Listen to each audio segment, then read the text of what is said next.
Hello नमस्कार दोस्तों, कैसे आप लोग। आशा करते हैं आप लोग अच्छे होंगे। देखिए, अगर आप झारखंड से हैं तो आप लोगों के लिए बहुत ही बड़ी गुड न्यूज़ यहाँ पर निकल के आ गई है। जैसे कि आप पिछले बार भी देखे थे 2024 में, कब देखे थे 2024 में देखे थे कि झारखंड थाना चौकीदार का वैकेंसी निकला था, झारखंड में चौकीदार का हर जिला में। और अब आपको फिर से 2026 में भी वैकेंसी देखने को मिलेगा, क्योंकि ये पैटर्न दोहराता है, हर 2 साल के बाद ये वैकेंसी निकालता है। ठीक है, 1 साल गैप करके, जैसे 24 में निकाला, 25 में नहीं निकालेगा, 26 में, फिर 27 में नहीं निकालेगा, 28 में, ऐसे करके। तो कभी कभी साल साल भी निकल जाता है, लेकिन 2026 में लगभग मार्च तक, ठीक है, लगभग मार्च 2026 तक आपको ये थाना चौकीदार का वैकेंसी देखने को मिलेगा, या उससे पहले भी मिल सकता है। तो इस वैकेंसी के लिए आपको क्या क्या चीज़ लेके तैयार रहना है मैं आपको बता दूं। सबसे पहले इस वैकेंसी में यहाँ क्वालिफिकेशन जो मांगा जाता है 10वीं पास। अगर आप सिर्फ 10th पास है, पुरुष या महिला है, तो आप इस वैकेंसी में फॉर्म अप्लाई कर सकते हैं। ये वैकेंसी में क्या हुआ था कि पिछले बार सिर्फ ग्रामीण क्षेत्र के लिए निकाला गया था। किसके लिए? ग्रामीण क्षेत्र के बच्चों के लिए यहाँ पर जो है झारखंड चौकीदार की वैकेंसी निकाली गई थी। लेकिन इस बार हो सके तो आपको शहरी क्षेत्र के लिए भी यहाँ पर देखने को मिलेगा। ठीक है, कि ग्रामीण और शहरी दोनों भर पाएंगे चौकीदार का वैकेंसी, और जिस जिला में निकलेगा उसी जिला के बच्चे ही भर सकते हैं। ठीक है, निकाला जाता है हर जिला के लिए, ऐसा नहीं कि आप दूसरा जिला में भर दीजिएगा। आपका जो जिला है उसी जिला में आप फॉर्म अप्लाई कर पाइएगा। हर जिला के लिए यहाँ पर चौकीदार की वैकेंसी निकाली जाती है। और पता कर सकते हैं 2024 में झारखंड में सभी जिला में चौकीदार की वैकेंसी निकाली गई थी, जिसके लिए उम्र सीमा जनरल वालों के लिए जो उम्र सीमा रहती है वह 18 से 35 वर्ष की रहती है। अन्य पिछड़ा वर्ग के लिए जो उम्र सीमा रहती है वह 18 से 37 साल रहती है। महिला के लिए जो उम्र सीमा रहती है वह 18 से 38 साल रहती है। SC ST के लिए जो उम्र सीमा रहती है वह 18 से 40 साल रहती है। EWS के लिए 18 से 35 साल। तो ये आपका एज लिमिट हो गया। क्वालिफिकेशन मात्र 10वीं पास यहाँ पर रखा गया है। चौकीदार के पद पर नियुक्ति जिला स्तर पर होगा, दिखा हुआ है ना कि जिला स्तर पर ही होगा, जिस जिला में आप है। ठीक है, यहाँ पर लिखा गया है कि अभ्यर्थी जो बीट क्षेत्र का अस्थायी निवासी होना चाहिए, मतलब जिस थाने में अप्लाई कर रहे हैं वहाँ का आप अस्थायी निवासी होना चाहिए। इसमें लिखित परीक्षा होता है जो कि 50 मार्क्स का होता है। कितना का? 50 मार्क्स का लिखित परीक्षा लिया जाता है, जिसमें न्यूनतम 30% क्वालिफाइंग मार्क्स तो आपको लाना ही पड़ता है। ठीक है, उसके बाद यहाँ पर अगर हम लोग चले तो शारीरिक परीक्षा से पहले आपको शारीरिक मापदंड बताया गया है। जनरल के लिए जो है 160 सेंटीमीटर, पिछड़ा वर्ग एवं अत्यंत पिछड़ा वर्ग के लिए 160 सेंटीमीटर हाइट चाहिए। SC ST को 155 और महिलाओं के लिए मात्र 148 सेंटीमीटर हाइट ही चाहिए। अब यहाँ पर पुरुषों के लिए अगर बात करें तो यहाँ पर दौड़ रखा गया, अगर वे 5 मिनट से पहले दौड़ लेते हैं तो उन्हें 20 मार्क्स मिलता है।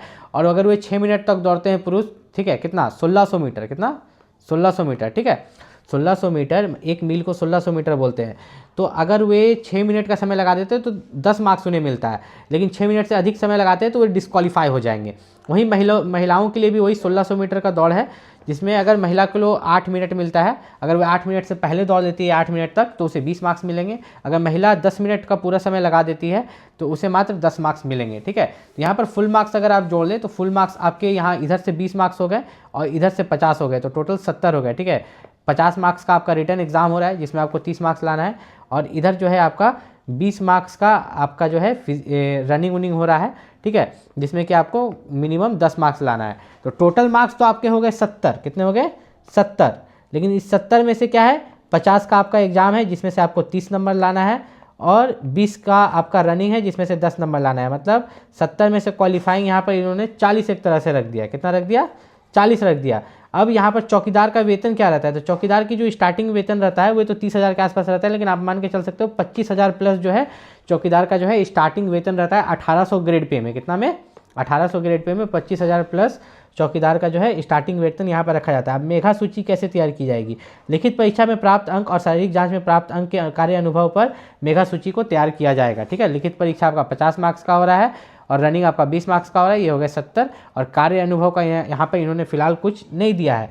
तो यहाँ पर देखिए, ये वैकेंसी आपको कब निकलने के चांसेस है? मार्च 2026 में। थोड़ा लेट हो गया है वैकेंसी, नहीं तो आपको पहले ही देखने को मिलता है, लेकिन मार्च 2026 तक चौकीदार की वैकेंसी निकलेगी। तो अगर आप भी यहाँ पर चौकीदार का फॉर्म भरने वाले हैं, चौकीदार के लिए ऐसे मैं बेस्ट बुक बता दूँ, बेस्ट बुक का लिंक इस वीडियो के डिस्क्रिप्शन में दिया गया है। और यहाँ पर एक चीज़ का खास ख्याल रखिएगा कि ये वैकेंसी कभी भी निकल जाती है, ऐसा नहीं कि एकदम एक रिक्वायर्ड डेट रहेगा कि हाँ इसी डेट को निकलेगी। ये वैकेंसी आपको कभी भी देखने को मिल सकती है, और ये लगभग गैपिंग करके निकलती है। जैसे 2024 में निकला था, आप पता कर सकते हैं सभी जिला में चौकीदार का वैकेंसी झारखंड में।